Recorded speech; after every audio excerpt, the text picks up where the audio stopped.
Kita tunggu. Oke. Selamat malam semuanya. Kita mulai ya sesinya. Eh, Malam ini kita akan bahas ini ya, Python khususnya untuk data engineering dan utilities dari yang dipakai di data engineering. Oke.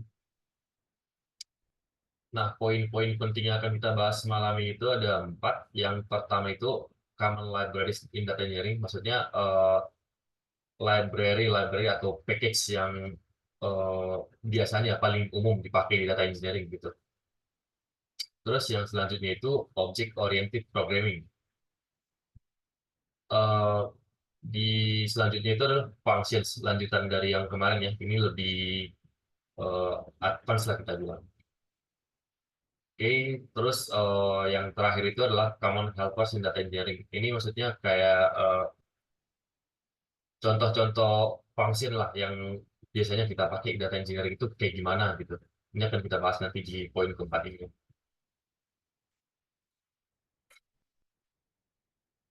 Oke, pertama kita ke common libraries in data engineering.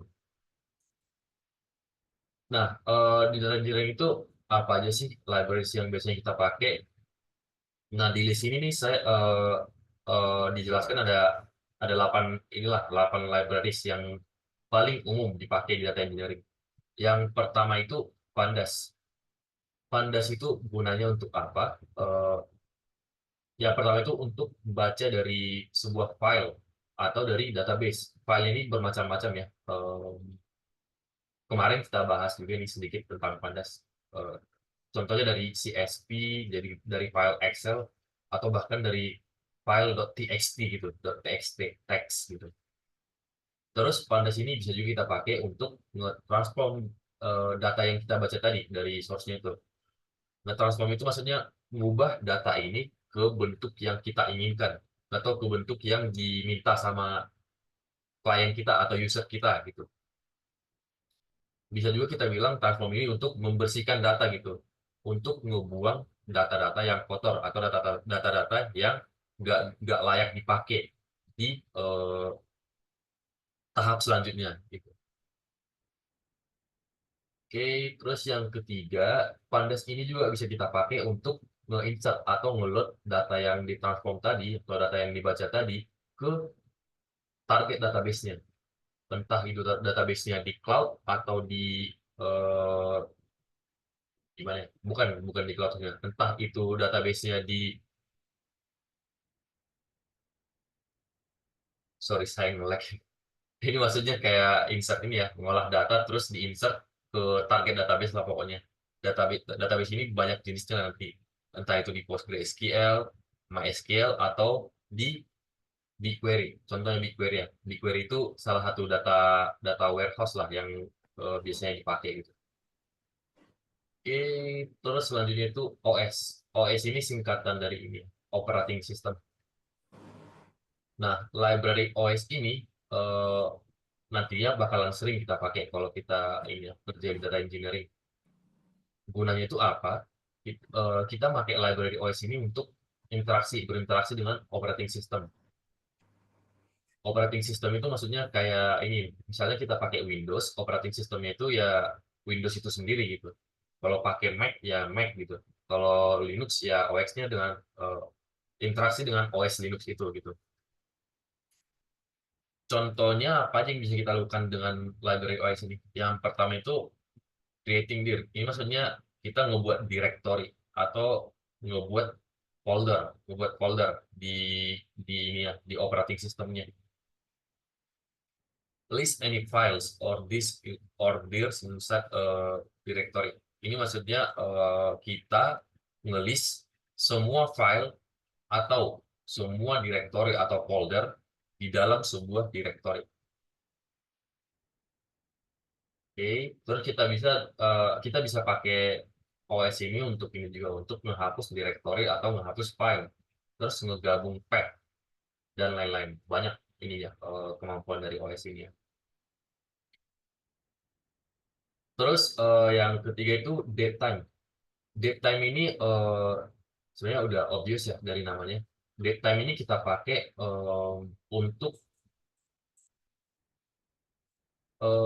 Ini kurang personalnya. Sebenarnya datetime ini selain untuk ngeformat date ke ngeformat string of date ke date format dan lain-lain, ini bisa juga kita pakai misalnya untuk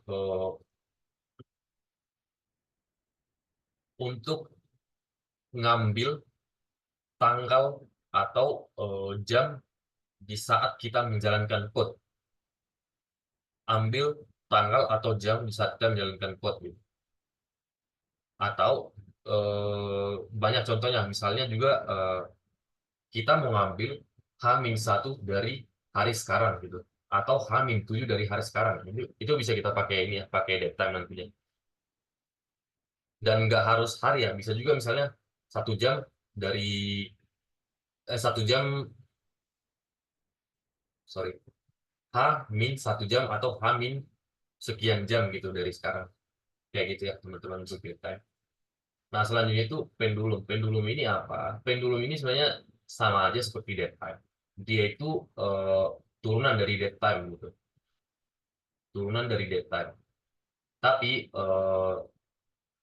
penggunaan pendulum lebih sederhana dari dead time. Karena ini update dari si dead time lah gitu. Perbaikan dari dead time lah kita bilang. Sama aja kalau utilitiesnya.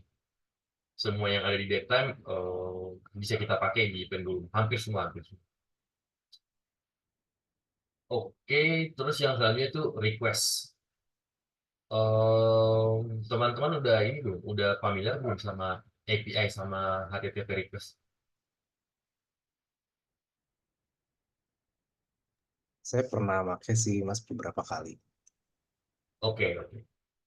Nah, ini nih si library request ini itu bisa kita pakai untuk berinteraksi dengan HTTP atau API endpoint.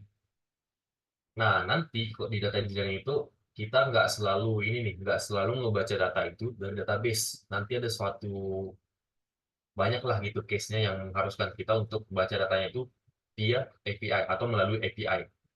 Nah, itu salah satu library yang kita pakai itu yang ini nih, request untuk baca datanya melalui API, melalui HTTP API, HTTP request. Oke, terus yang selanjutnya itu JSON. JSON ini juga ya, di Python itu tipe dictionary itu biasanya disebut eh, diolah pakai JSON dictionary ya. Masih ingat kan dictionary kan? Kemarin kan kita bahas kan ada data structure kan, ada list, ada tuple, ada dictionary. Nah, dictionary itu biasanya kita olah nanti pakai pakai JSON.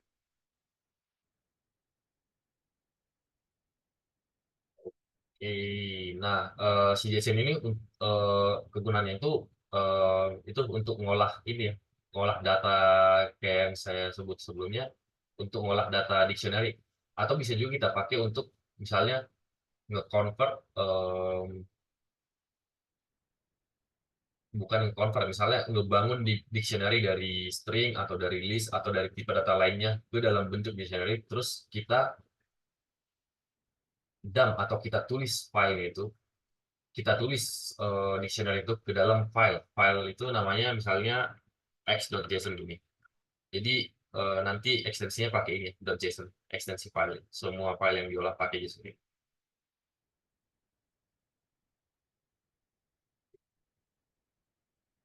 Terus yang selanjutnya itu SQL Alchemy. Nah, SQL Alchemy ini salah satu library yang paling umum lah dipakai untuk berinteraksi dengan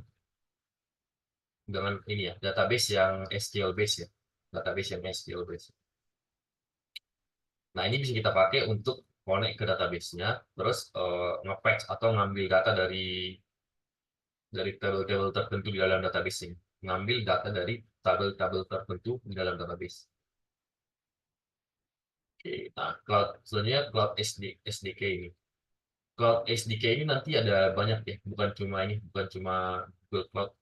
Ini tergantung cloud provider yang kita pakai nantinya. Ada Google Cloud, ada AWS, terus ada Azure, terus ada Alibaba dan lain-lain lah.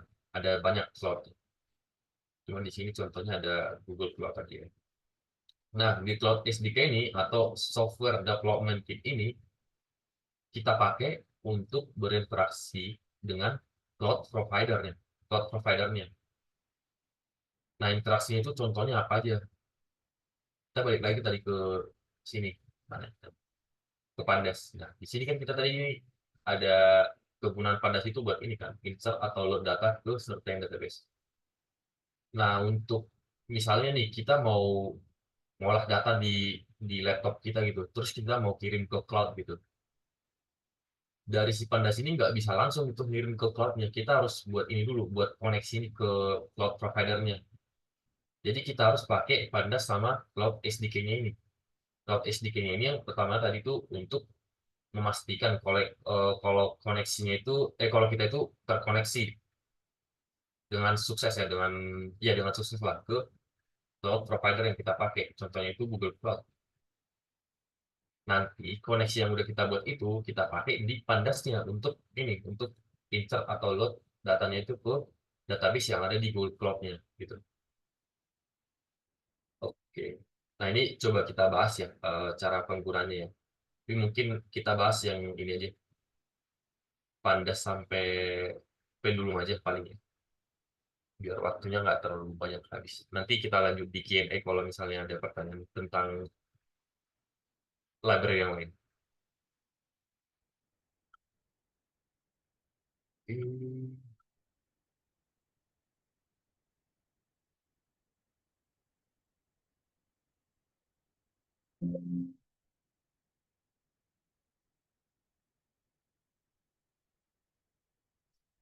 Kita coba ulang yang kemarin ya. Yang kemarin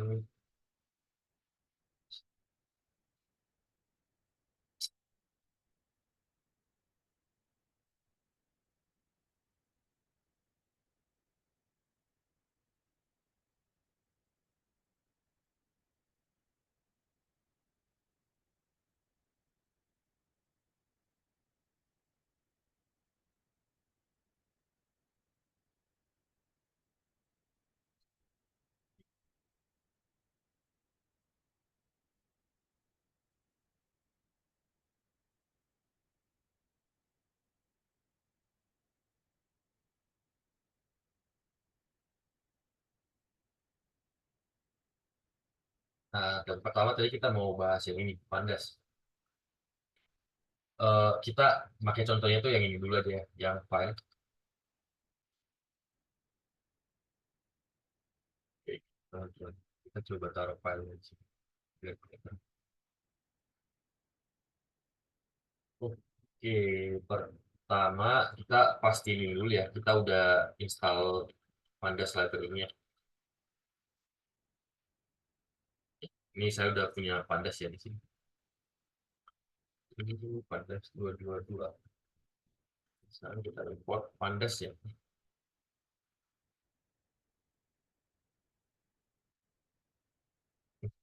Setelah kita import, ini filenya .csv kan. Nah, kebetulan si Pandas ini udah punya punya kemampuan buat baca ini langsung baca CSV. Jadi kita nggak perlu repot, tinggal ini aja ya. Yes, tinggal sikat. Orders dengan pd.read.csv ini ya. Terus kita masukkan alamat si ordersnya. Ordersnya itu kebetulan dia satu folder kan sama si Pandasnya. Jadi kita tinggal begini deh, orders.csv. Itu kita coba print ordersnya. Coba jalankan ya. Nah, seperti ini ya.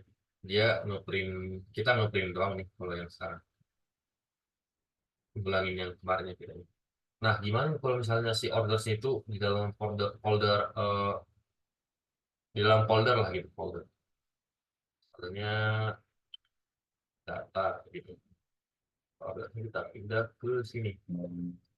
Nah, ini karena kebetulan dia masih satu folder kan sama si ini ya, si satu level namanya. Itu tinggal kita tambah media data.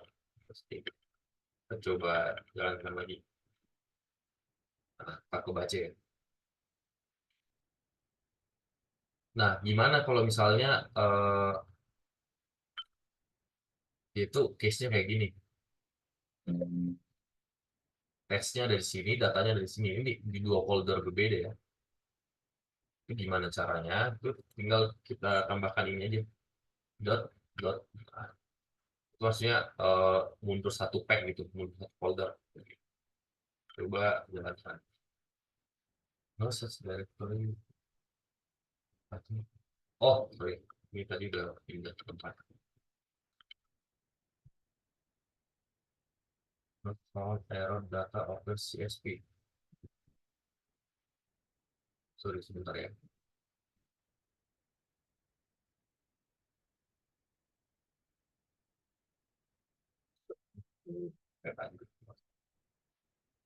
Oh iya, kita kalau mau mundur satu folder itu tinggal satu titik gini doang, nggak perlu dua ternyata. Kalau di ini ada kesalahan tadinya. Kayak gini ya teman-teman, contohnya. Oke, kita balikin lagi ke tempat tadi. Hapus.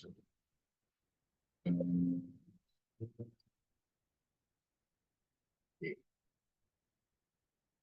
Nah, tadi kita mau coba praktis ini dulu, ini lagi ya. Transform data. Data. Ehm,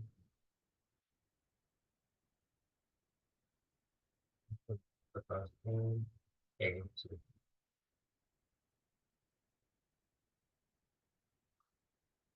Ini misalnya kita ganti dulu ya tahunnya. Plus,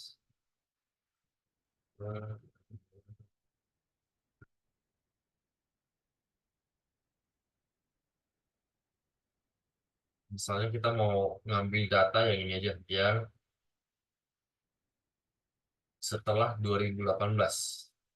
Jadi yang ini anggapannya kita nggak pakai lagi itu yang tahun 2012. Nah, caranya itu gimana?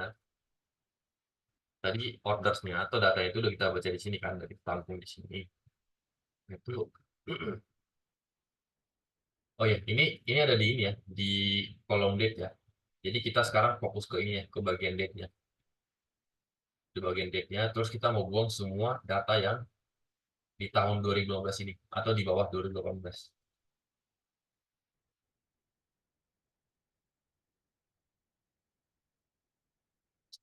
Itu kita print dulu orders, kita baca dulu. Sorry, nanti awalan, awalan. Date-nya kayak gini ya. Dia masih munculin semua nih kan. Nah, contohnya kita mau menghapus terus contohnya kayak gini ya. Terus terus date besar sama dengan terus ini 2016, 2018, 01, 01 ya. Kita coba ya.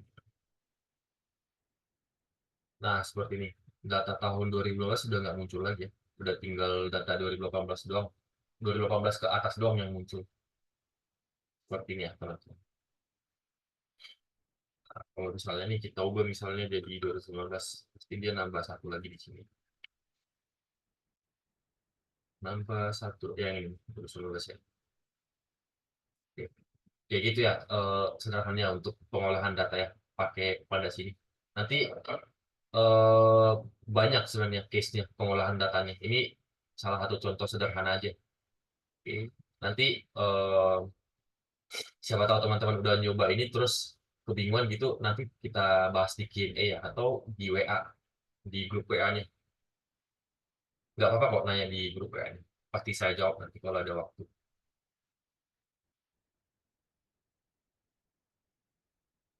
Ya ini kita skip dulu ya. Saya kebetulan belum punya ini. Lagi ada masalah database lokal, database di komputer saya. Oke, selanjutnya yang ini. Kita coba praktis pakai OS ya. Ini kita tambahin folder baru os.py. Nah, OS itu sebenarnya nggak perlu kita install karena dia itu library bawaan dari si Python. Jadi kalau kita install Python, dia itu harusnya udah punya OS ya. Nih, kita coba ya bikin web OS. Sorry.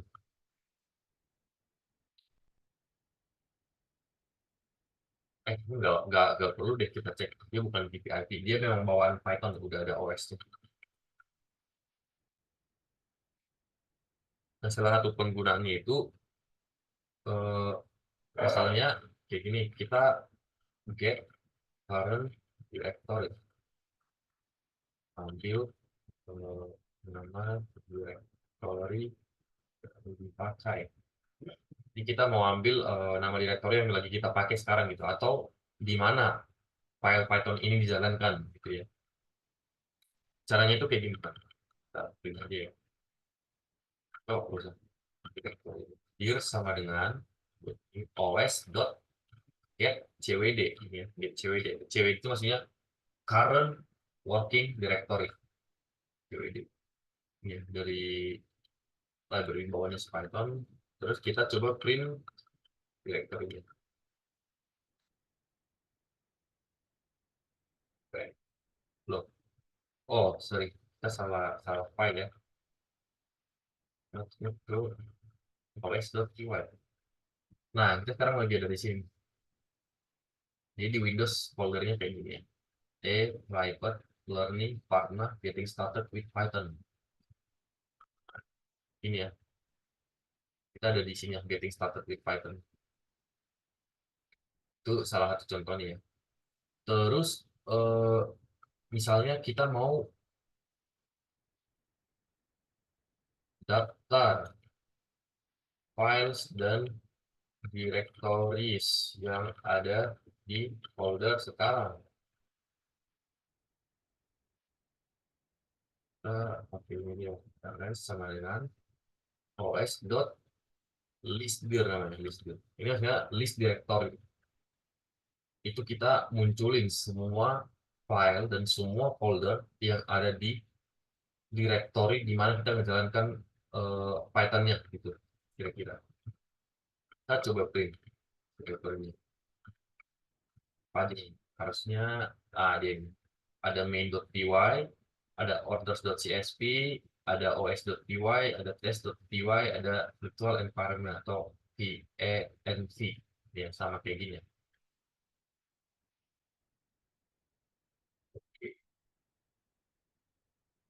Nah, selanjutnya datetime. Coba datetime. UI. Jadi pandas tadi. Terus, nah sama seperti OS, datetime ini juga bawaan. Udah ada secara by default setelah kita ini. Kalau kita install Python ya, udah ada secara default ya, datetime. Kita nggak perlu ini lagi install library-nya. Nah, contohnya itu pemakaian datetime itu, misalnya kita mau ambil waktu sekarang. Nah, caranya itu kayak gini. WKT aja ya. WKT sama dengan datetime.now. Ini ya teman-teman. Nah, itu kita coba print WKT. Ini.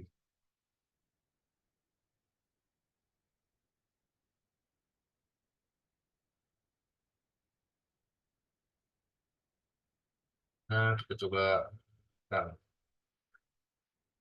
Terlalu panjang kemudian Python datetime.py. Partially misalnya mau datetime as now.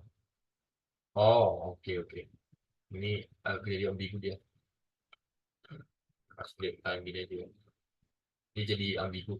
Ini karena nama file itu sama kayak nama library yang diimport. Jadi bingung buatnya. Coba ini aja. Yang satu. Nah, dia munculin ini waktu sekarang nih. Sekarang itu tahun 2024, bulan 4, tanggal 24 di jam 19.41, 9. Sesuai ya ke sini. 19:41 lewat 9 detik maksudnya. 19:41 ya, pas ya.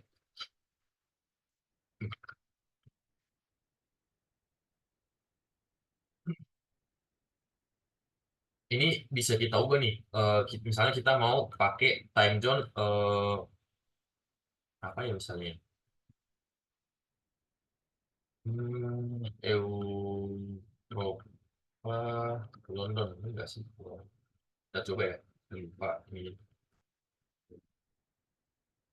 Oh, bukan.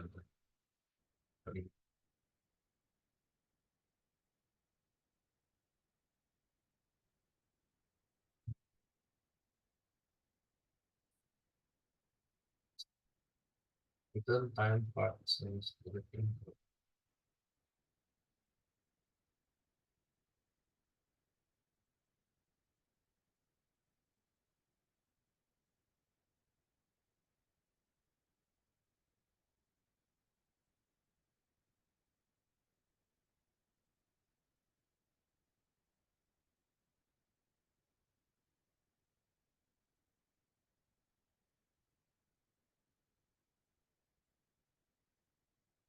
Oke, saya lupa nama vaksinnya untuk ini ya, buat time zone-nya.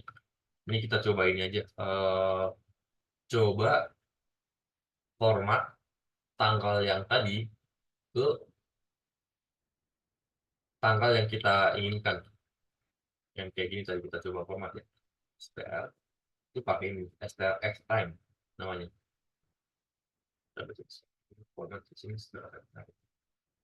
Misalnya kita mau ini aja, mau ambil tahunnya, terus pakai ini, terus kita mau ambil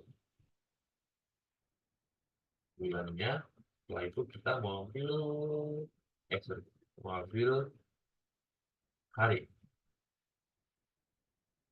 Kita coba jalankan. Oh, ini jadi panik ini ya. Bentar, bentar. Ini tahun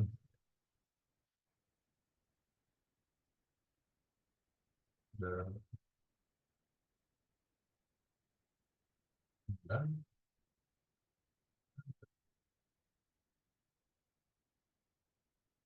terus kita pakai jam. Untuk jam itu harus seperti ini. Oke, gitu dulu ya. Nah, coba ini. Nah, gitu. Nah, ini juga aneh ya. Ini jadi gue lah, kok double gini ya?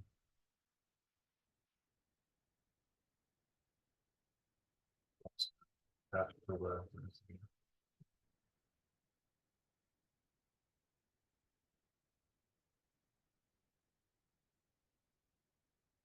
Oh iya, saya salah ini ya, salah.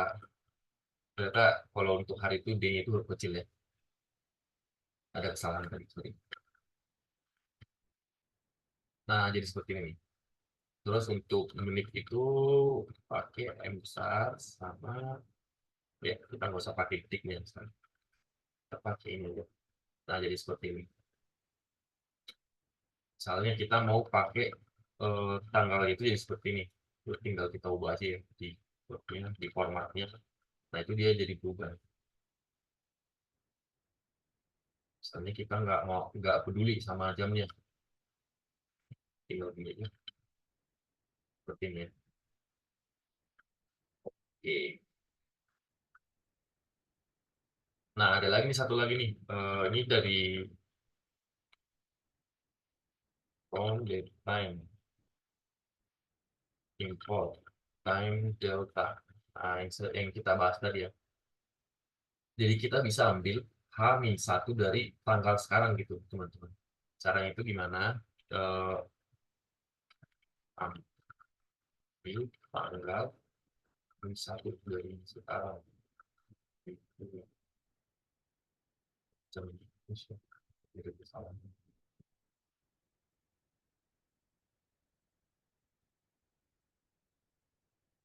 Nih,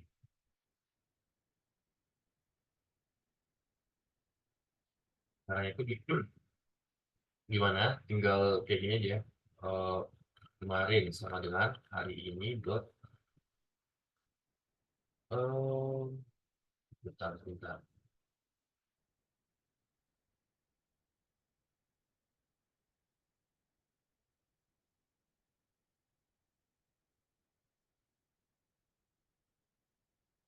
Time dot oh ya seperti ini. Time delta days dot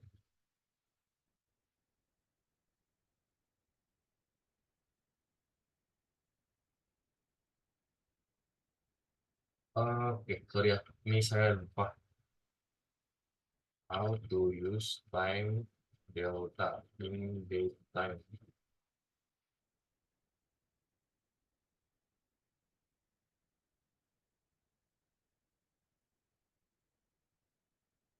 Oh, oke.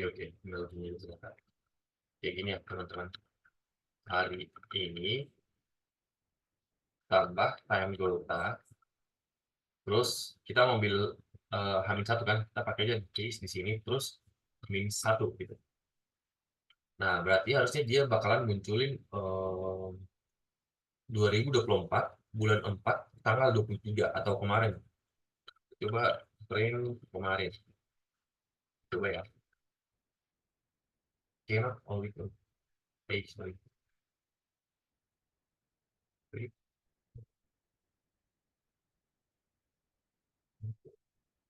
Oh, astaga. Ini kan udah kita format dia jadi string, jadi nggak bisa kayak gini. Ini kita hapus dulu deh kayak gini. Kita pakai di sini. Oke, coba ulangi. Nah, kayak gini ya, teman-teman. Ini hari ini, terus tadi kita kurangin satu hari nih, days min satu kan. Time delta, days min satu. Dia jadi kayak gini. Nah, ini bisa juga kita kurangin langsung satu minggu gitu. Berarti dia harusnya 24 kurang 7, 17 ya. Oke, kita coba ulangi. Nah, kayak gini. Dia munculin tanggal seminggu yang lalu. Kayak gitu ya, teman-teman, untuk ngecek. Bang, detailnya bisa ngedetek hari libur di Indo nggak ya? Ngedetek hari libur. Ngedetek hari libur, ngedetek hari libur. Kayaknya nggak bisa ngedetek hari libur. Nggak bisa ngedetek hari libur, Mas. Tapi bisa ngedetek kayak gini. Itu bisa kita buat nanti satu function untuk ngedetek. Misalnya twin date itu kayak tanggal tanggal 1 bulan 1, tanggal 2 bulan 2, terus tanggal 3 bulan 3, dan seterusnya gitu. Terus bisa kita pakai ngedetect ini awal bulan sama akhir bulan kayak gitu. Tapi kalau spesifik hari libur di Indo itu hmm, setahu saya belum bisa, Mas. Setahu saya belum bisa. Nanti kalau misalnya saya nemu caranya, saya share juga ya. Setahu saya sampai sekarang belum bisa, Mas. Kalau untuk ngedetect spesifik hari libur itu ya, hari hari libur di Indo. Oke, lanjut ke pendulum. Nah, kita coba pakai pendulum ya. Kita nggak usah pindah, pakai di sini aja langsung. Import pendulum. Nah, pendulum itu bukan library bawahnya, jadi dia belum ada nih. Itu kita install dulu library ini. Caranya pakai pip install pendulum seperti ini.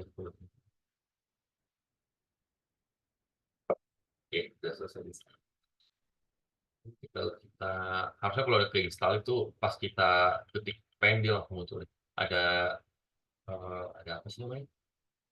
Ada suggestion-nya lah gitu, suggestion. Nanti biar muncul suggestion kayak gitu perlu install kayak gini, teman-teman. Apa sih namanya? Extension gitu khusus buat Python. Nanti ini kita bahas di sesi yang lain atau di Q&A nanti siapa tahu ada teman-teman yang mau coba kalau pakai VS Code ya.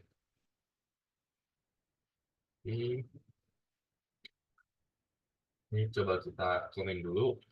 Terus sekarang kita pakai pendulum. Hari ini sebenarnya sama aja kayak daytime kalau pendulum ini. Cuma beda nama doang. Terus cara makainya itu lebih sederhana gitu.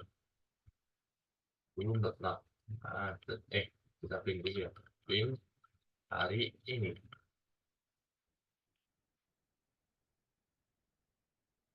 Nah, dia sama aja nih. Cuman ini kalau pendulum dia space langsung ini apa namanya?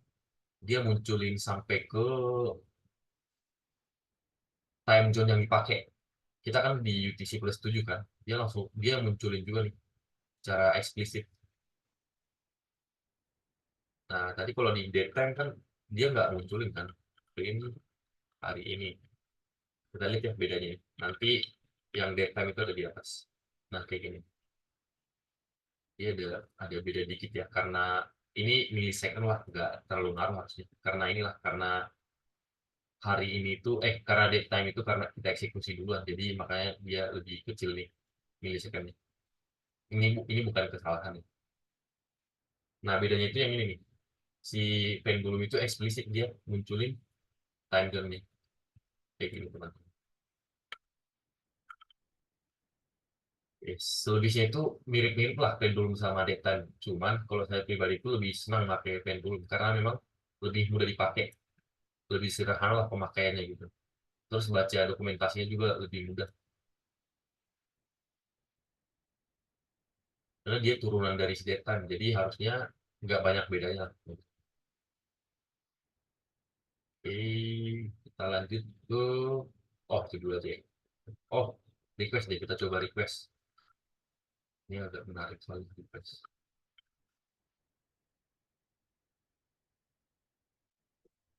Request UI. Nah, import request. Nah, request ini juga harusnya bawaan ya. Library bawaan dari Python. Jadi kita nggak perlu install yang ini. Contohnya kita cari nih public API di sini. Public API.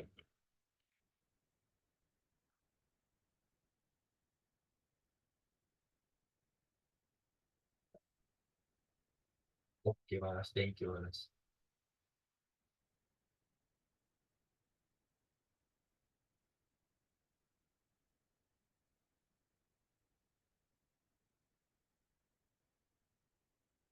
Nah, ini langsung ada contohnya nih. Mana sih URL-nya? Oh, yang ini. Nah, ini langsung kita coba copy terus kita modif-modif nanti. Ini API RESTful. Kelas kita ini.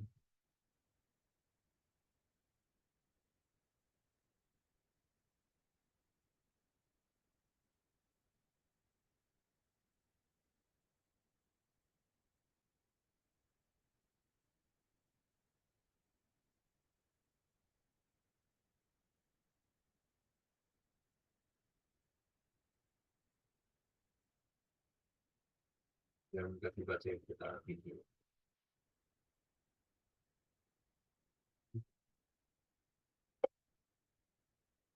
Nah, kayak gini teman-teman. Request itu bisa kita pakai seperti yang kita bahas tadi buat nge-hit HTTP API atau RESTful API lah kita bilang. HTTP request ya ke API kayak gini. Ini kita coba hit ya. Ini sesuai dokumentasinya harusnya bakalan muncul ini. Kita coba ya. Python request .py. No module name request. Nah, ini kayaknya harus kita install. PIP install request. Sorry ya, ternyata request bukan bawaan, harus kita install juga request. Kita coba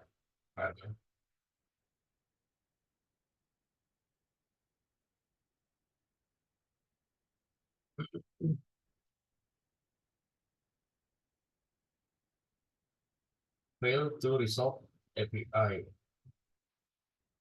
Ini nggak bisa di-hit API.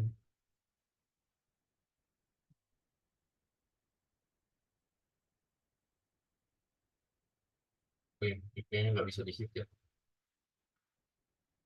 Coba API. In Google using Python request.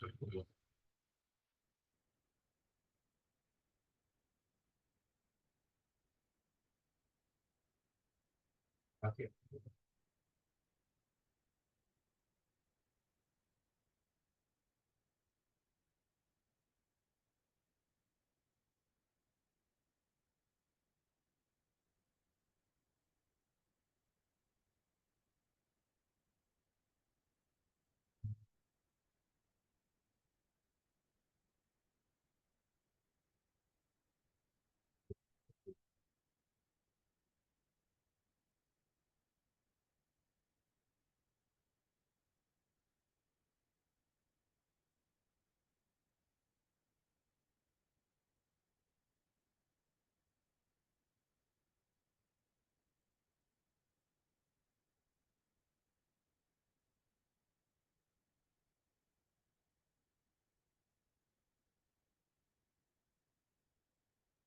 Contohnya.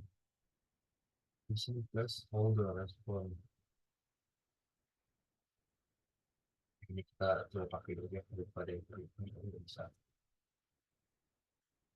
Ini mungkin yang ini. Ya harusnya outputnya kayak gini. Jadi kita coba lagi ya. Kalau nggak bisa kita coba move on aja, mesti kita bahas lagi ini.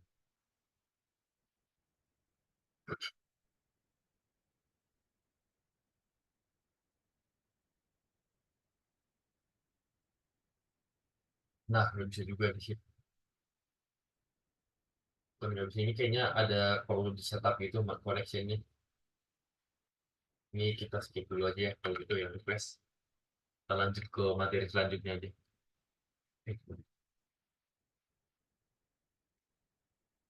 Kita lanjut ke object oriented programming. Nah, yang pertama, apa itu object oriented programming? Sesuai namanya ya, object oriented programming itu kita itu atau inilah object oriented programming itu adalah suatu prinsipal di mana kita buat program itu fokus atau berorientasi pada objek gitu. Berorientasi pada objek. Nah, kan ada jenis ini juga prinsipal yang namanya itu procedural programming. Kalau yang itu nggak peduli sama objek itu sorry, prosedural seperti itu.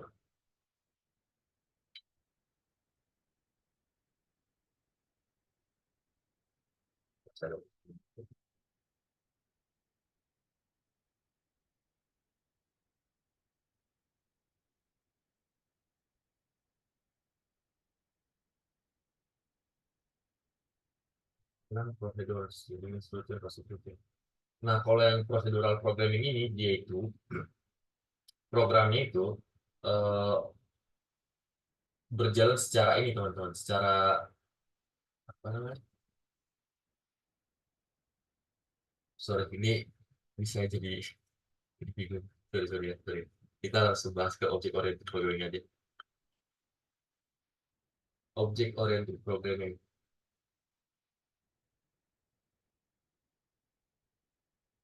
Nah, OOP ini adalah pemrograman berorientasi objek di mana metode pemrograman ini apa namanya? Semua data itu atau semua metode itu didefinisikan atau dimasukkan ke dalam beberapa kelas atau objek-objek. Nanti yang berinteraksi di program ini adalah objek-objek yang udah kita buat itu, kayak gitu teman-teman. Objek-objek yang udah dibuat itu. Oke, misalnya nih contohnya ini di slide apa dia? Em, Polymorphism. Polymorphism sampel, sampel.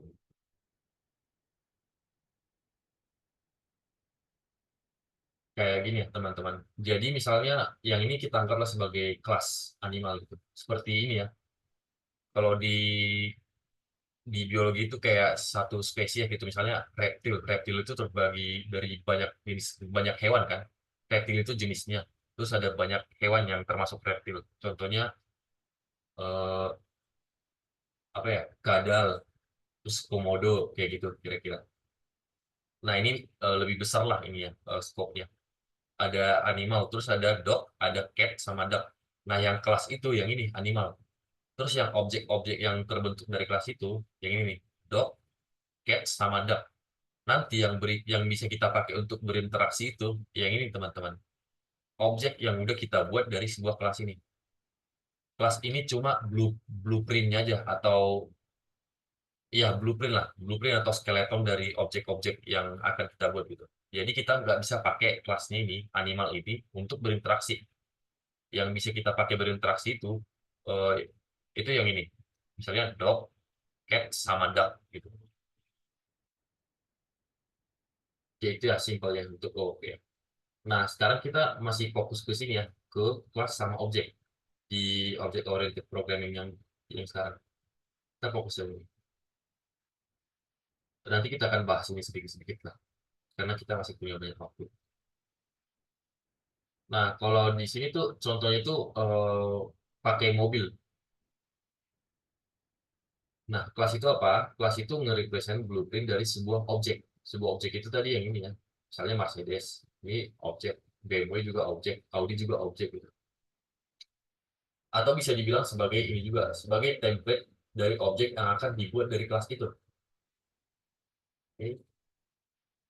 Nanti si si objek-objek yang dibuat dari kelas ini bisa mewarisi atau diwarisi sifat bawaan dari kelasnya. Misalnya nih, untuk mobil. Mobil itu kan bisa berjalan, bisa ngeklakson, bisa bawa penumpang gitu. Nanti by default, mobil-mobil yang ini, objek-objek yang kita buat dari mobil ini, itu by default bakalan ngebawa sifat si mobil ini, atau kemampuan si mobil ini gitu. Tapi bisa juga dimodifikasi. Misalnya nih, mobil yang ini bisa bawa 4 penumpang. Blueprintnya misalnya bawa 4 penumpang gitu, template-nya ya. Nanti setelah di objek yang ini, Mercedes, misalnya kita cuma membentuk objek yang bisa bawa 2 penumpang aja gitu. Kira-kira begitu ya simpelnya. Nah, objek itu apa? Objek itu adalah instan dari sebuah kelas. Biasanya nge-represent objek di dunia nyata. Misalnya siswa, mobil-mobil, dan sepeda, dan lain-lain lah gitu ya. Ini contohnya objek. Oke, kita buat ke code ya. op.py.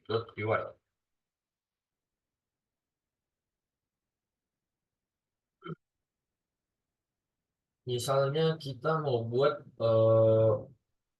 kelas apa ya?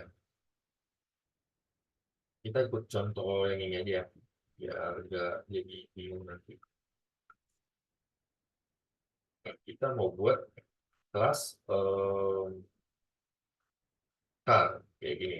Kita buat kelas car. Terus tadi si oh ya, ini ada contohnya ya. Ini shape. Terus ini self.name. Yang ini tuh namanya ini ya teman-teman. Kalau di Python itu namanya magic function.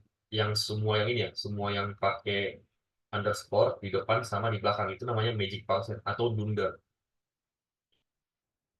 Magic function or dunder in Python. Dunder itu singkatan dari double underscore ya. Ini ya. Ini tiap kita buat kelas function-function kayak ini tuh em, udah ada by default gitu. Udah ada by default. Tapi bisa kita ubah sesuai keinginan kita.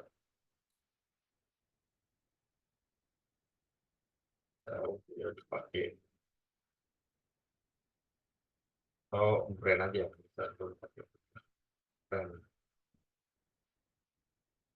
Oh, nah, sorry.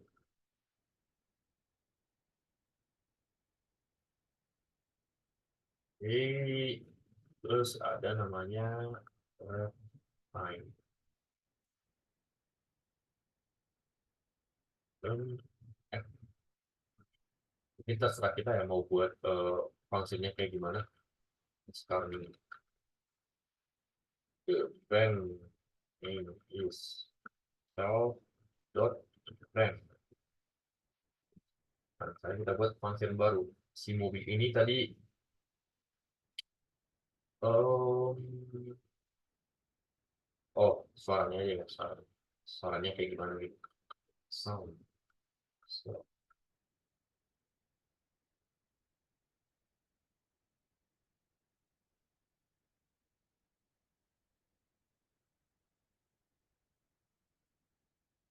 um,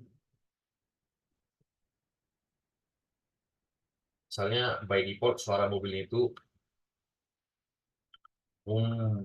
gitu ya. Saya bingung juga mikirnya. Terus tadi ada misalnya mobil BMW ya. Sorry kita ini ya nge-extend kelas si car-nya. Nge-extend itu di Python itu pakai cara kayak gini, tambah dalam kurung terus kayak gini. Jadi secara default si BMW ini akan bawa sifat-sifat si car ini. Jadi yang ini eh, representation sama sound ini bakalan dibawa ke sini BMW. Tapi misalnya kita mau ngubah yang ini, mau ngubah sound. Yep, sound, style,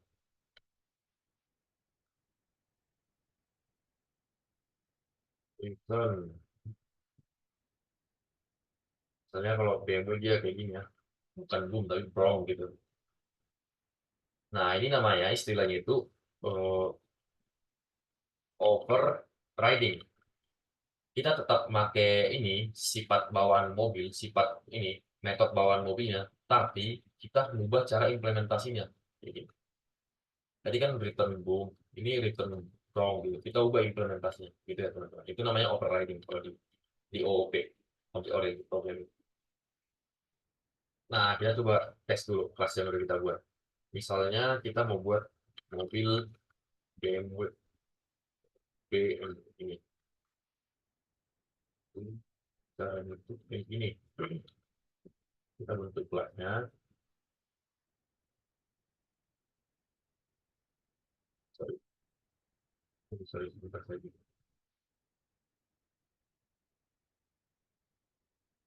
Bukan kan soalnya jelas jadi yang bulan.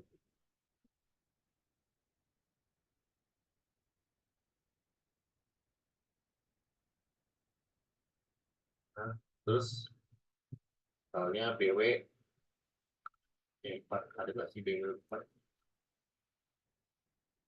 Kok ya udah E3 aja lah. Nah, kayak gini. Ini maksudnya kita buat satu objek mobil BMW, nama mobilnya itu E3 gitu teman-teman. Kayak gini. Ini namanya constructor yang underscore underscore init itu di Python itu namanya constructor. Oke, kita coba print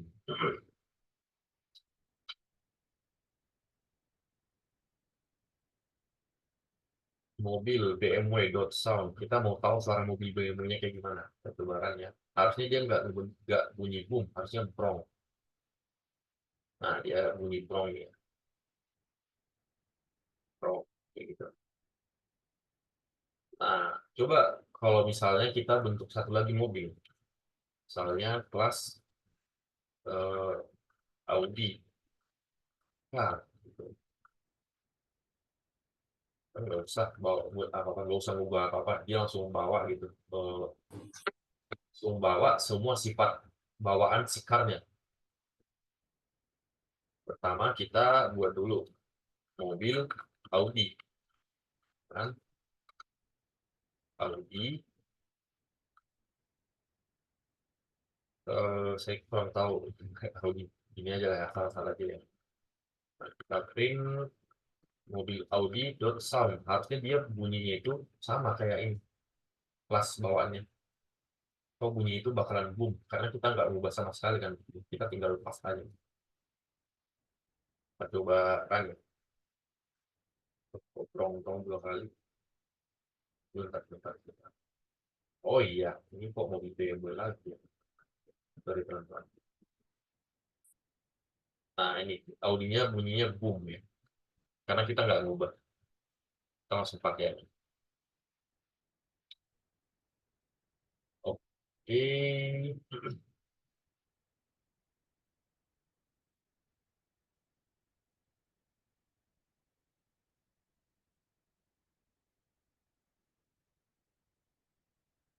Oh gini dulu deh. Sebelum lanjut ke topik selanjutnya ke Pangses. Dari yang udah kita bahas ada pertanyaan nggak teman-teman? Boleh langsung ini aja open mic gak apa, atau dari chat juga apa?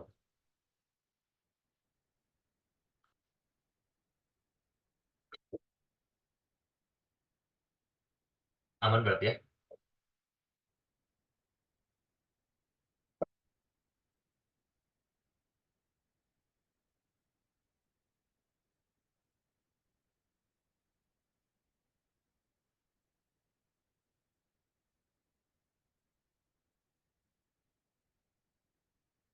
Oke, saya nggak aman ya, nggak ada. Nah yang selanjutnya itu ada functions. Ini kemarin kita udah bahas sedikit functionnya, tapi masih basicnya doang. Kita sekarang lanjut ke pemakaian functions. Sebenarnya nggak advance banget ya, cuman inilah penggunaan parameter yang ini, keyword argument sama args arguments. Oke, kita bahas ini ya, kita lanjut ke functions.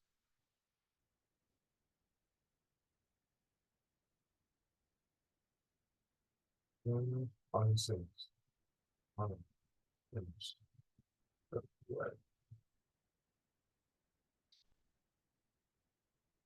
Kita bahas dulu yang ini.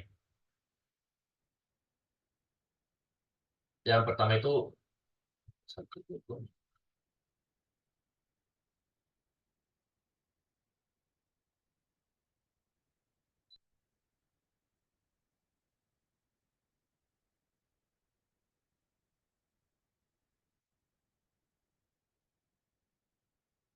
saya bingung. Nah, yang pertama itu key argument atau keyword argument, KW quarks lah kita bilang. Jadi itu ditandai pakai ini ya, pakai double bintang ini ya, keyword arguments.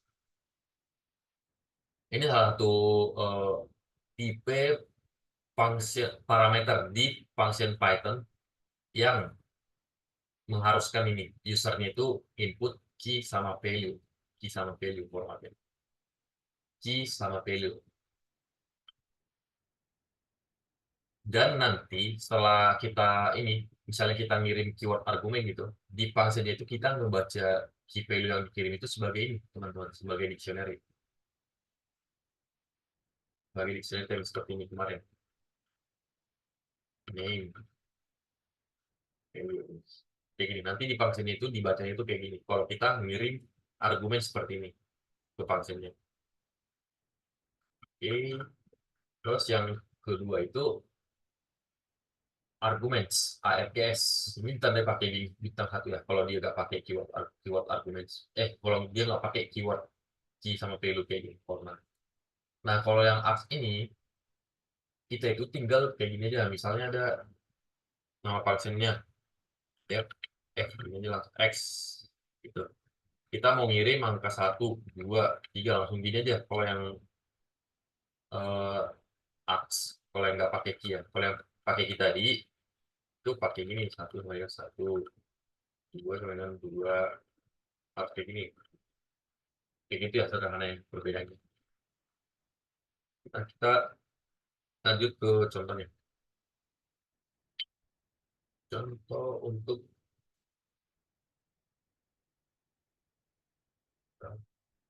ya, Misalnya kita mau buat satu function untuk generate query, query,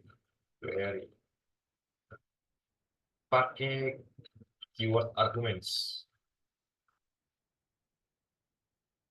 Sama dengan query sama dengan ini, terus select all from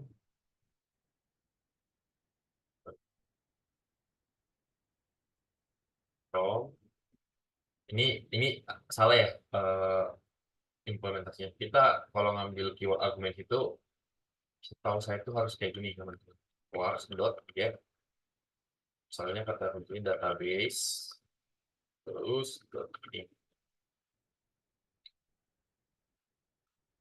Kedua tadi, oh, nggak boleh di sini. Vars dot get table. Ini ya teman-teman. Image status. Itu kita print query-nya. Ya.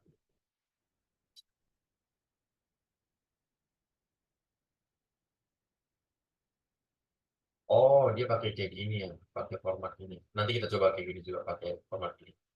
Kita coba ini dulu yang paling sederhana. S query sama dengan generate query. Tadi kita pakai ini ya, keyword argumen yang ini kan, database sama table. Nah, harus kita kirim tuh pakai key kayak gini ke database sama dengan, misalnya nama database-nya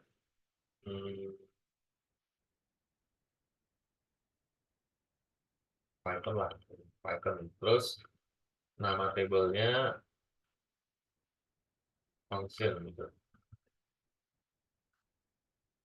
Ya, kita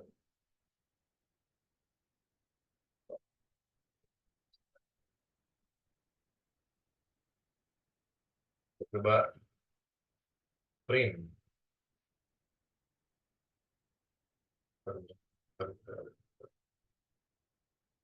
print query, coba print query yang Python functions satu dot py. Nah, dia muncul ini ya, python.f sesuai yang kita buat di sini. Kayak gini lebih mudah dibaca ya, tapi kita coba kayak gini dulu, pakai contoh yang ada di slide. Ini kita ubah jadi database, terus ini kita ubah jadi table. Nah, ini kita format,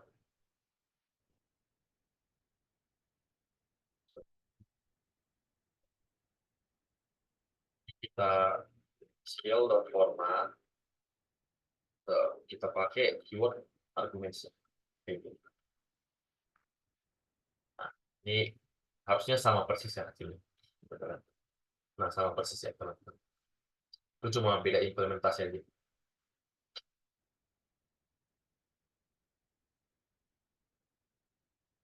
Oke, sekarang lanjut ke ini, ke args. Args.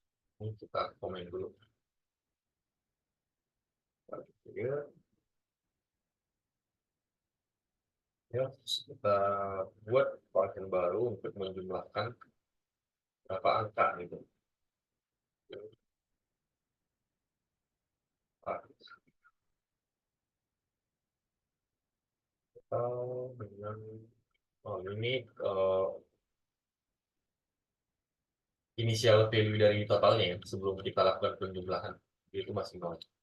Nah, setiap argumen args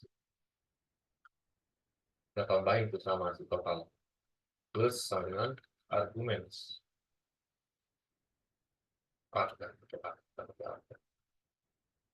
return total gitu.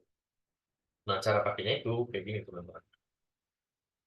Result sama dengan sum Nah, kita buat angka 1, 2, 3. Kita nggak perlu pakai kayak gini tadi, pakai key. Jadi langsung value-nya aja. Ini ya. Lalu kita print result. Ini akan menjumlahkan semua bilangan yang dikirim ke sini. Ini ada loop ya. Untuk semua argumen yang ada di ARGS ini, kita akan melakukan penjumlahan ke total ini. Jadi nanti 1 dijumlahin ke total, 2 dijumlahin ke total, 3 dijumlahin ke total. Jadi cara bacanya itu nanti kayak gini. Ini dijumlahin ke total, berarti totalnya sekarang 1 kan. Selanjutnya 2 dijumlahin ke total, totalnya tadi 1 kan. Ditambah 2 jadi 3 gitu. Tambah 3 jadi 6. Harusnya hasilnya 6. Coba jelaskan ya. Nah, harus hasilnya 6.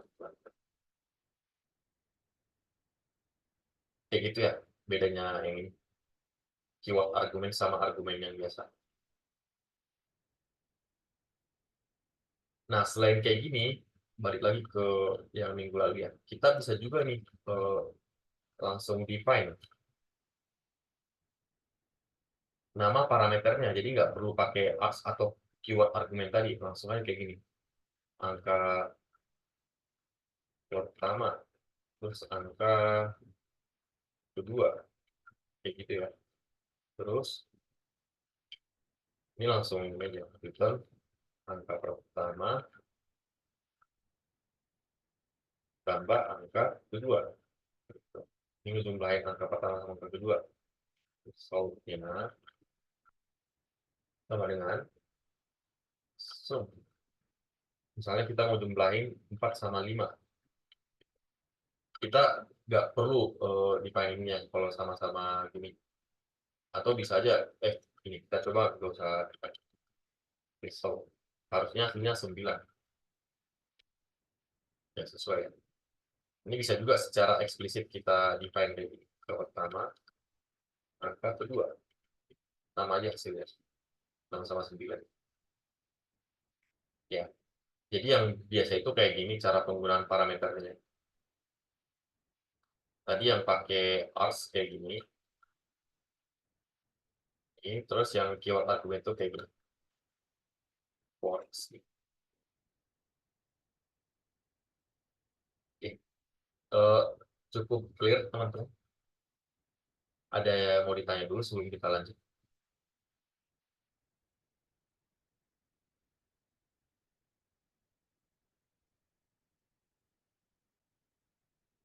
Ini aman ya.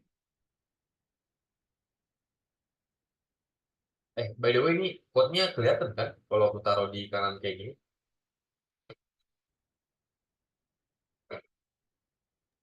Kelihatan mas, Kelihatan nggak Mas? kelihatan bang. Oke, oke Mas. Thank you. Oke, kalau nggak ada pertanyaan dari sini kita lanjut ke ini ya. Ke poin selanjutnya.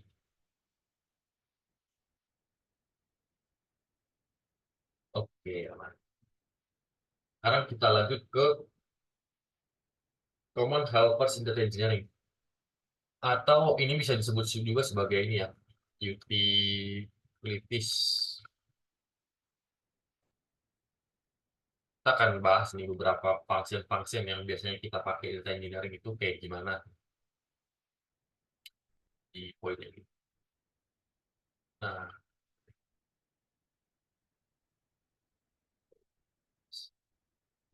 Nah, ini contohnya kita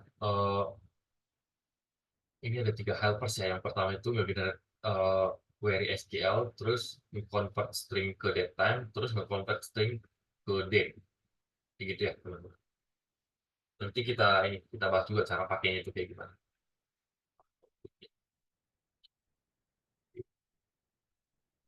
Dapat file baru. UI. From typing. Oh, terus. Open dulu.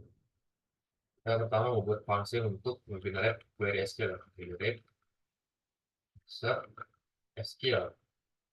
Terus dia minta parameter namanya database. Database ini tipenya string. Nanti minta parameter namanya table. Table ini tipenya string. Sama dia minta parameter rows.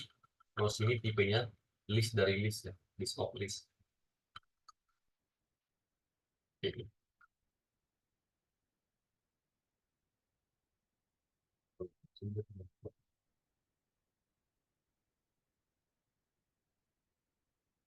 List of list.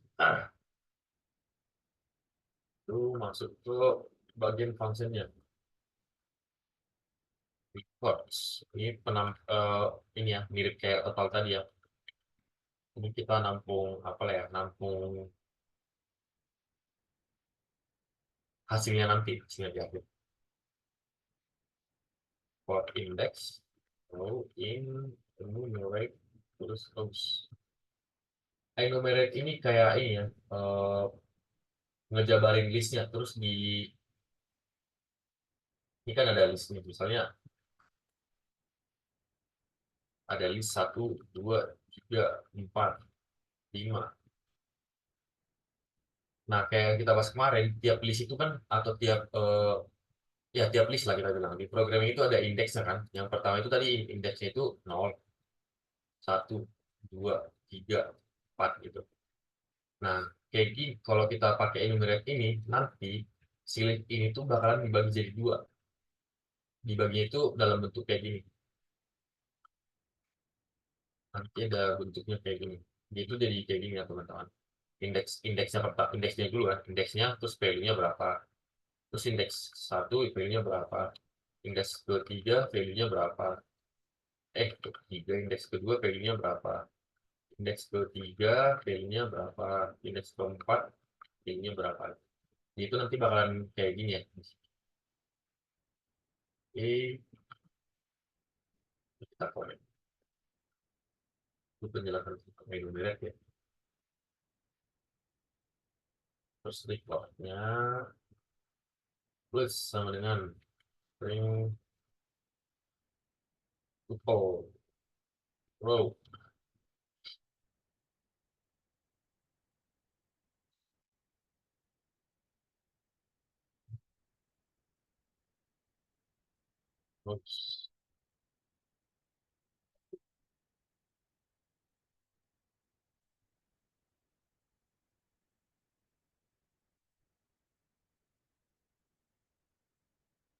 Terus kita bentuk SQL. SQL sama dengan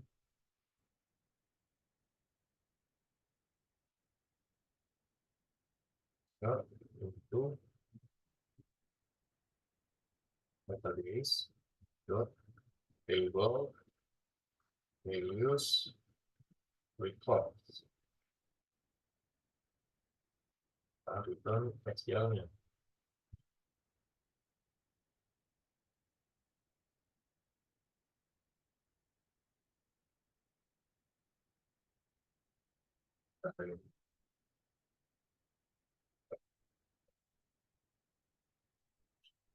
Oke, kita lanjut ke function selanjutnya atau helper selanjutnya. Ini helper selanjutnya kita mau buat helper untuk convert string ke datetime. Parameternya itu apa? Kita butuh ini ya, datetime dalam bentuk string, value stringnya sama time zone-nya. Ini dalam bentuk string juga. Teman-teman, pin dulu dot format view terus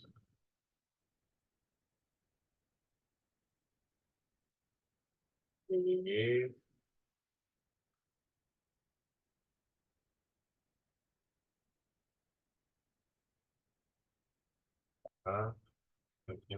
ini ini kayak ini ya sama aja kayak spasi ya pemisahnya tanggal sama jam gitu. Ini yaitu tahun, itu bulan, dd itu hari, hh huruf besar itu jamnya, huruf kecil itu menitnya, sama ada lagi ss itu untuk detiknya. dt sama dengan dt dot in time zone. Kita ini nge-convert ini ya, nge-convert apa ya? Nge-convert tanggal yang udah kita ambilkan di sini ke time zone yang kita inginkan gitu. Itu kita return dt. Ini kita coba cara pakainya dulu ya. Di apa namanya? Convert string to data. Cara pakainya itu kita tinggal ini aja dt sama dengan convert string to data, terus kita masukkan ini ya apa namanya, value dari tanggal yang mau kita ubah ke date time. Tadi dia mintanya ini kan string kan, ini value-nya tanggalnya itu dalam bentuk string kan 2024 terus, bulan 4 tanggal 24 di jam, ini biar gak gitu ya, pakai start dulu kan, di jam 20.32.00 misalnya. Terus kita print sorry, time zone-nya lupa. Misalnya time zone itu Asia Jepang. Jepang itu kalau nggak salah -2 ya, -2 dari kita ya, GMT +5. Jepang time zone. Oh bukan, mereka +2, GMT +9. Kita coba ya. Terus kita print DT. Ini nggak, belum kepake ya di atas. Ini kita komen dulu belum kepake. Ini kita coba run. Oh ya, kita print dulu lah atas.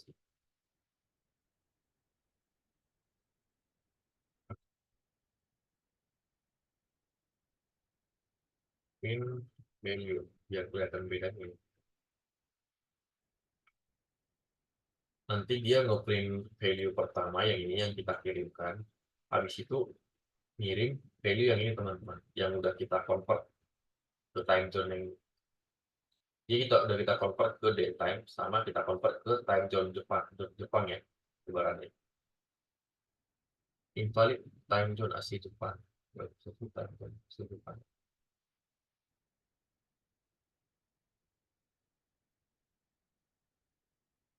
Hmm,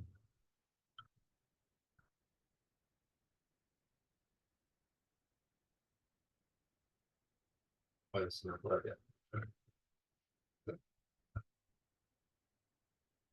Oke, kita pakai Singapura aja kalau gitu.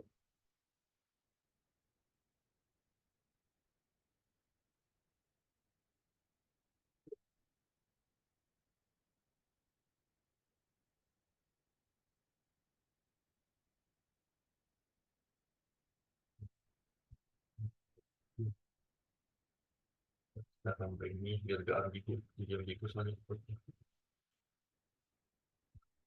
07.00.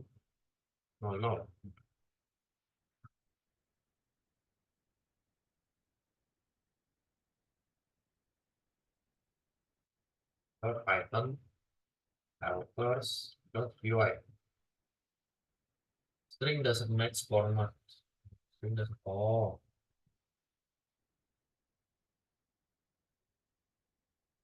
oh ini.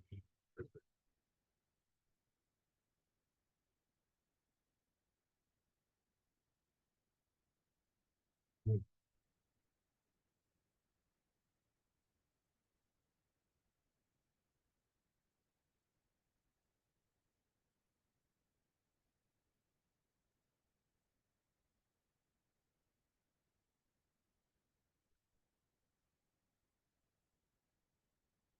Terus apa ya? Kita tahu apa ya teman-teman, ini kita bisa lihat. Oke, kita ganti aja jadi dia anggapannya jadi ini ya, UTC atau balik ke GMT lah, GMT Greens Mean Time, UTC plus 0. Berarti 20 kurang 7 itu ada 13 ya.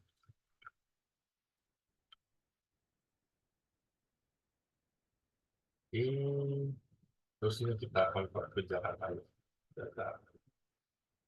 Bertebaran ya.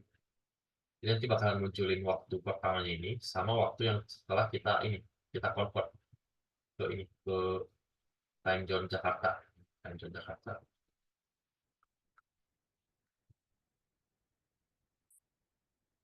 Ya, kayak gini ya teman-teman. Ini tadi yang awalnya kita masukin ini. Terus ini setelah di convert. Nah, selain itu bedanya apa? Tadi kan main function itu kan nge-convert string ke datetime. Nah, cara ngeceknya itu gimana? Itu bisa kita pakai kayak gini. Baik, value. Kita print key value-nya gitu. Terus ini juga kita print. Baik, dt. Nanti kelihatan dia bedanya. Yang pertama itu tadi masih string dia. Kita masukin itu string kayak gini. Belum diubah. Nah, setelah kita lakukan proses ini, nge-convert ini ke bentuk datetime, from string to datetime, di sini ya diubahnya ya. Pakai utility ini, from format ini. Punya si pen dulu. Dates a datetime instant from a specific format. Dia nge-format string sesuai format yang kita tentuin yang ini ke dalam bentuk datetime. Setelah itu kita ubah time zone. Time zone itu kita ubah ke ini, ke Jakarta. Ya, biar lebih jelas kita buat kayak gini. Time zone. Kita coba kayak gini. Setelah di part ini value yang kita kirim ini pakai helpers yang ini, dia itu udah jadi datetime sekarang. Nah, ini di data engineering ini sering kita nemuin kasus kayak gini, nge-format format tipe data lah gitu, misalnya dari string ke datetime, dari eh, float ke integer atau ini ya, bilangan pecahan ke desimal gitu. Terus ngubah tipe data angka ke string atau ke dalam teks gitu. Terus ngubah, dan banyak lah ini ya case-nya nanti. Salah satunya ya kayak gini, ngubah string ke datetime.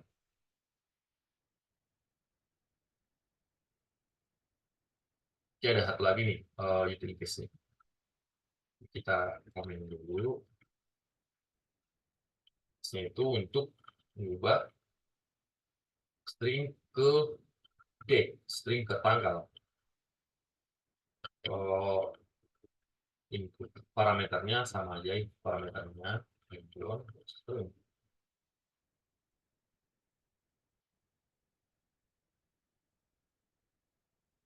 Ini tahapannya juga sama ya. Kita ambil dari format terus kita ubah ke datetime. Dan jawabannya kita pakai format yang sama ya. Terus ada dt dot in time zone. Kita ubah ke time zone yang kita input juga gitu. Setelah itu kita balikin lagi dia, bukan balikin lagi, kita convert lagi dia ke ini, ke dalam bentuk date ya.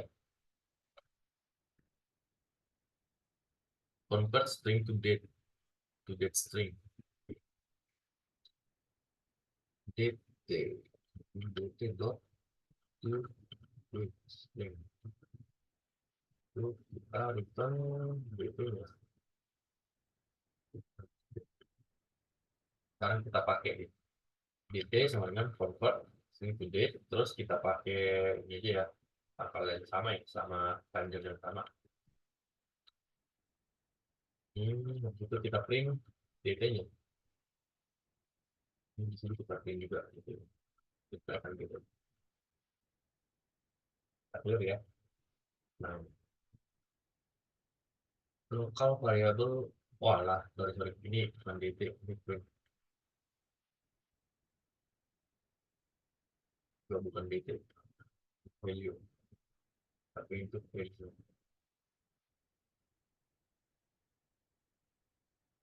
Oke. Lawan method data string. Bentar, bentar ya. Wah, sorry. Ini ada ketinggalan. Ada ketinggalan ini, buka kurung tutup kurung ini. Jadinya yaitu ngeluarin objek kayak gini, ngeluarin objek, bukan ngeluarin outputnya yang ini. Oke, ada kesalahannya. Kita ulang. Nah, dia sendiri seperti ini, Pak. Dia itu cuma date-nya doang. Convert string to date. Tadi itu kita kirimnya itu kayak gini, string date time. Yang ini. Nah, setelah diproses di sini di helper yang ini, eh, nanti output output terakhirnya itu di bagian sini itu cuma ngeluarin ini doang tanggalnya.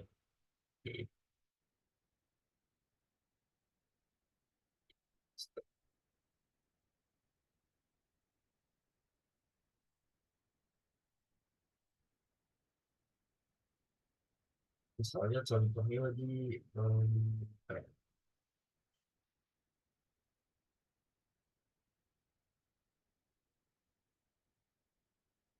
kita ubah-ubah ini aja. Ini pasti kelihatan. Misalnya ini jam 23. Jam 23 di tanggal 24 di UTC 0. Setelah kita convert ke time zone Asia Jakarta itu harusnya ini kan. Jadinya tanggal 25 kan. Tanggal 25 ini 23 tambah 7 berapa ya? 4. Berarti jam 6 pagi jadinya kan harusnya. Berarti kan teman-teman. Nanti yang ini defaultnya ini tuh di UTC plus 0. Plus 0. Nah, itu kan di ini kan di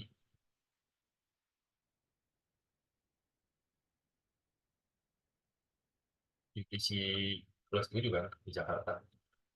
Nah, tanggal yang kita input di sini itu di UTC plus 0. Yang ini. Kalau kita convert ke Jakarta itu kita tambahin 7 teman-teman. Ini jadi 25, terus ini jadi 06. Kalau 6 aja lah kita bilang. Oke. Nah, harusnya nanti setelah kita jalankan ini, kita pakai jam segini, dia itu harusnya nanti ngeluarin tanggal 25 di output terakhir ini. Karena udah kita ubah dia dari UTC plus 0 ke UTC plus 7. Ini ya. UTC plus 7 ingat itu time zone kita, zona waktu kita. Kita coba jalankan, harusnya ngeluarin 25. Nah, yang ngeluarin 25 yang teman-teman.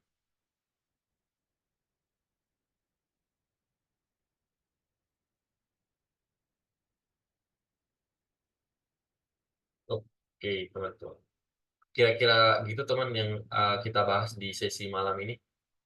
Kira-kira ada yang ini nggak, ada yang mau nanya atau mau nyoba langsung gitu praktis. Eh, Boleh bertanya ya teman-teman di chat atau open mic langsung.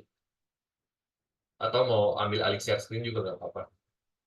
Biar lebih enak gitu belajarnya. Oke teman-teman, sekian untuk sesi malam ini. Sekarang kita masuk ke ini ya, sesi tanya jawab. Silahkan bertanya kalau mau bertanya. Oh, Mas mau tanya. Silakan. Data yang biasa dari backend itu emang perlu kita convert ya untuk keseharian atau emang sebenarnya dia tuh udah formatnya udah diet sendiri. Data yang kita ambil dari backend itu perlu diformat, gitu ya Mas. Iya, maksudnya emang yang di record di backend itu biasanya string terus harus kita format lagi atau sebenarnya udah uh, formatnya diet duluan dari backend. Oh, itu tergantung ininya Mas, perjanjian dari tim backend sama ininya, tim datanya nanti. Ada kok yang udah langsung diformat jadi date time deh gitu, terus tapi ada juga yang belum diformat gitu. Jadi harus kita format sesuai kebutuhan kita gitu. Hmm. Berarti use case kayak bersih-bersihin data kayak gini, eh, lumayan banyak ya Mas ya? Atau sebenarnya ini ya beberapa kejadian aja? Kalau nanti ini ya Mas, apa namanya? Kayak inilah aturan software engineering di tempatnya itu atau di kantornya itu udah lumayan mature gitu, itu nantinya nggak terlalu banyak kok bersih-bersih data kalau misalnya kita baca data dari backend Oh, atau dari database gitu. I Tapi see. nanti di tempat-tempat baru gitu kan Mas, yang peraturannya belum seketat itu, biasanya kan yang penting ada dulu gitu. Terus selanjutnya di improve kayak gitu. Nanti di tempat yang kayak gitu pasti pasti banyak nemuin case-case yang kita bahas ini untuk bersih-bersih data gitu Mas. I see, I see. Kayak gitu. Untuk transform data lah sebelum kita kirim ke data warehouse. Hmm. Oh, Tapi di sisi lain bersih-bersih data ini bisa juga kita artikan sebagai kayak gini Mas. Bukan ngeformat tipe data gitu, tapi ngebuang data-data yang nggak kepake gitu Mas. Data-data yang nggak valid gitu. Misalnya gimana tuh Mas? Data nggak valid. Misalnya nih Mas, kita misalnya mau ngambil data untuk periklanan gitu Mas, untuk buat sistem rekomendasi gitu. Misalnya kita di e-commerce gitu, e-commerce. Kita sebut aja misalnya e-commerce Tokopedia gitu kan Mas. Hmm. Kita mau ngambil eh, perilaku user gitu, perilaku user yang pakai aplikasi kita Mas gitu. Perilaku user yang pakai aplikasi. Ini misalnya ya Mas, ya, misalnya. Kita mau ngambil data-datanya, terus nanti setelah kita ambil datanya, kita bakalan pakai data ini untuk membuat sistem rekomendasi ke per usernya gitu Mas. Jadi rekomendasi itu nanti tepat ke usernya gitu Mas. Tapi nanti ada case di mana em, gimana ya? Misalnya usernya ini nggak bersedia kalau datanya itu dipakai untuk sistem kayak gitu Mas. Kan ada tuh misalnya kita daftar aplikasi, kadang-kadang ditanya itu kan eh, ada apa namanya? User agreement gitu, bersedia nggak kalau datanya dipakai untuk sistem gini gini gini gitu. Nanti kalau misalnya usernya nggak bersedia, data seperti itu nggak boleh kita pakai Mas gitu. Karena itu melanggar aturan lah gitu, melanggar perjanjian user sama user customer sama ini sama sama perusahaan gitu. Nanti kita bakalan bersihin buang data-data yang kayak gitu Mas. Kita nggak boleh pakai data itu karena memang si usernya nggak bersedia. Salah Hmm. satu contoh case-nya kayak gitu. Dan banyak lagi case yang lain. Oke. Eh, ini nggak Mas? Cukup jelas nggak case yang baru? Oh, udah cukup jelas. Oke. Oke, thank you Mas. Thank you, Mas. Silakan buat teman-teman yang lain kalau mau bertanya lagi. Kita masih punya banyak waktu. Masih ada sekitar ini 19 sampai harusnya sampai 9.30 ya. Sekitar 100, sekitar 45 menit lagi. 45 menit lagi. 40 menit lagi.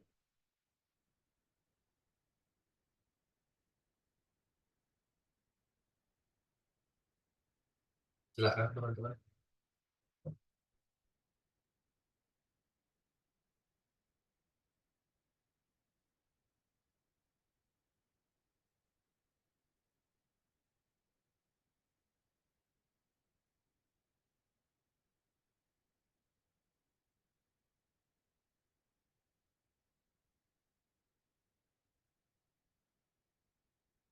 Apakah udah clear semua?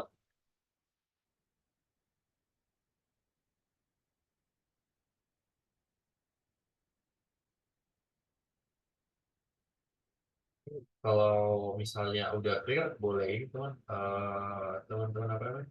Chat ini ya di meeting chatnya atau react aja gitu, react. Stop. Kasih jempol atau chat di ini ya di meeting chat.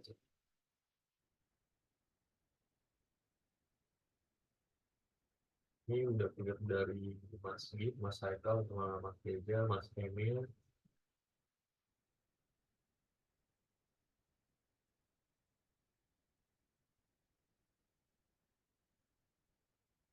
Mbak Nuke sama ini Mas Ringin. Di gimana? Udah clear belum?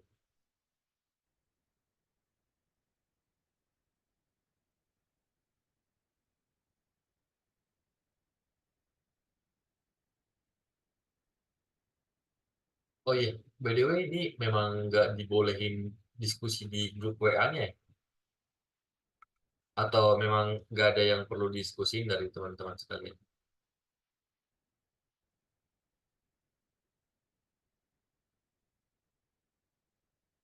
Ya. Oh, oke oke oke Bang.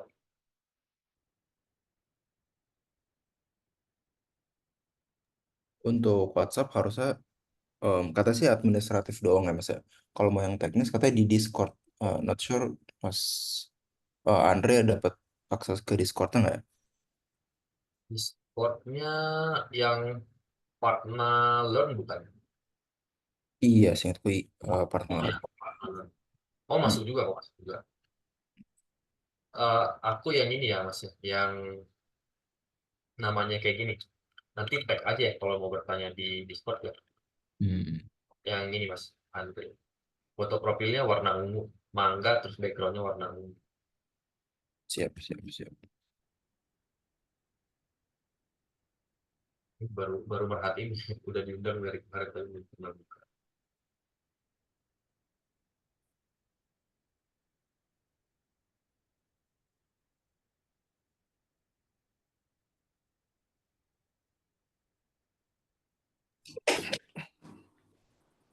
Oh iya, Mas Emir, open mic. Ya, halo Mas. Iya Mas, ya silakan Mas. Mas, nanti yang rekaman pertama boleh di-share, Mas. Saya ketinggalan di situ. Boleh Mas, boleh Mas, boleh. Kemarin saya lupa recordnya itu saya record di ini di laptop saya bukan di cloud jadi harus ini dulu harus ngirim ke Mas Rahadiannya dulu biar bisa diupload. Oke, aman. Habis ini saya upload ya Mas sama recording yang ini.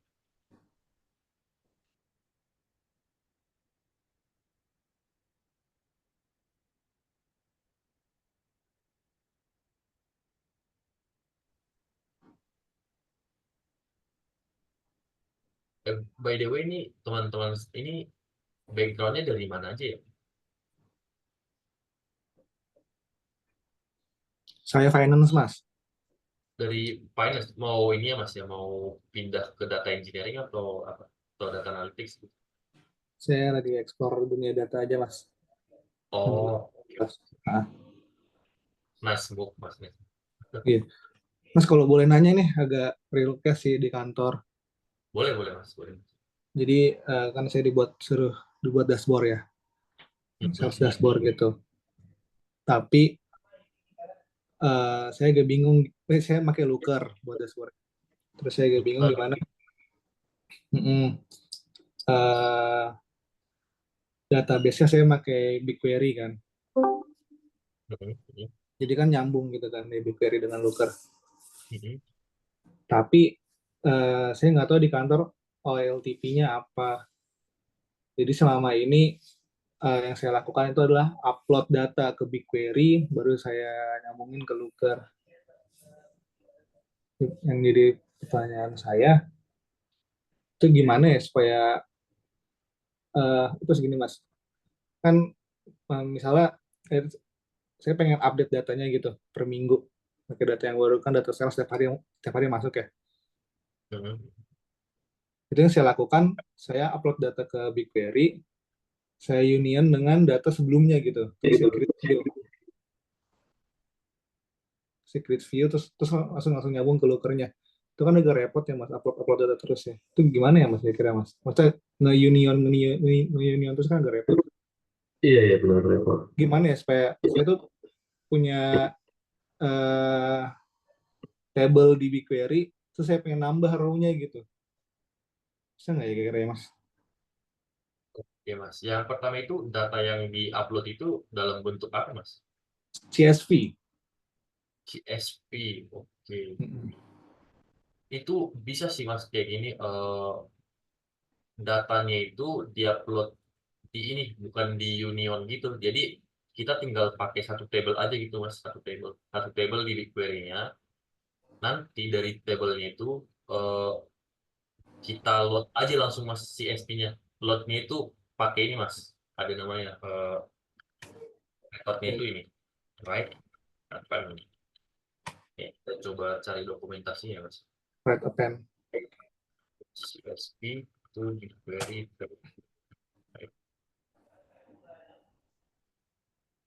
Atau kalau mau lebih aman, nanti load-nya itu kayak gini Mas,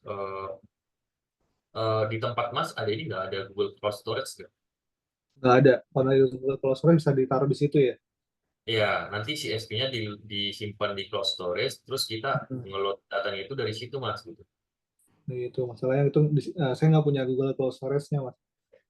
Oh, oke, oke. Oke. Itu kalau Cloud Storage langganan ya, Mas, berarti kan? Eh, Apa enggak? ini sih Mas, tinggal minta ke tim ini sih, tim DevOps-nya sih nanti dikasih aksesnya gitu. Ini harusnya Terus datanya cobain. berapa giga gitu Mas datanya? Nggak nyampe giga-giga, nggak besar, Mas. Oh, nah itu harusnya murah Mas kalau gitu. Nggak ada cost-nya, malah 0,00 sekian dolar gitu. Oke. Nah, kalau bisa di Google Cloud Storage nanti ada dokumentasi di bagian sini, dokumentasi. Oke. Nah, di bagian load CSV data into table gitu. Fine, oke. Thank you, Mas. Terus bisa pelajarin. Oke Mas, oke Mas.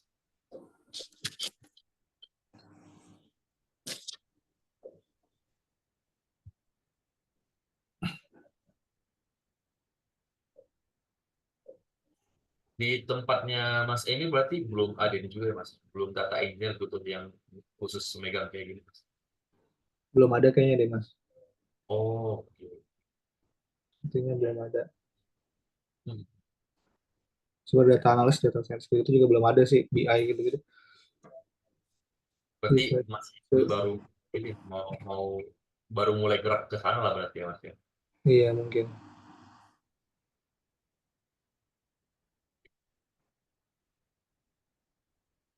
Nanti ini aja Mas, kalau misalnya Mas udah coba-coba gitu pakai Google Cloud Storage tapi ada kendala gitu, chat aja nanti di Discord ya Mas. Oke.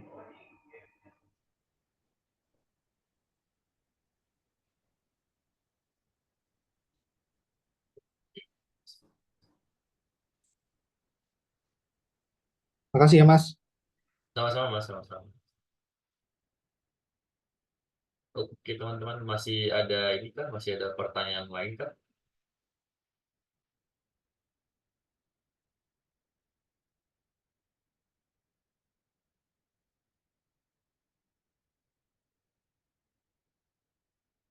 Nih yang terakhir ya, coba ini kasih jempol ya kalau udah clear ya, biar kita akhiri sesi yang ini. Kalau memang nggak ada pertanyaan lagi.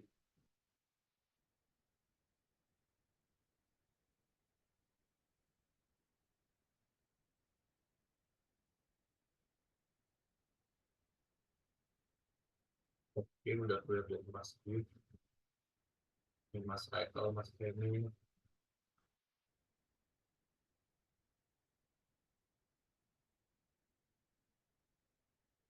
dari Mbak Nufi sama Mas Reza. Oke. Mbak Wiwi kayaknya lebih ayam atau Mas Wiwi. Oke teman-teman, kita akhiri sesi kali ini ya, karena nggak ada lagi pertanyaan. Terima kasih buat teman-teman yang stay sampai akhir sesi. Selamat malam. Thank you, Mas.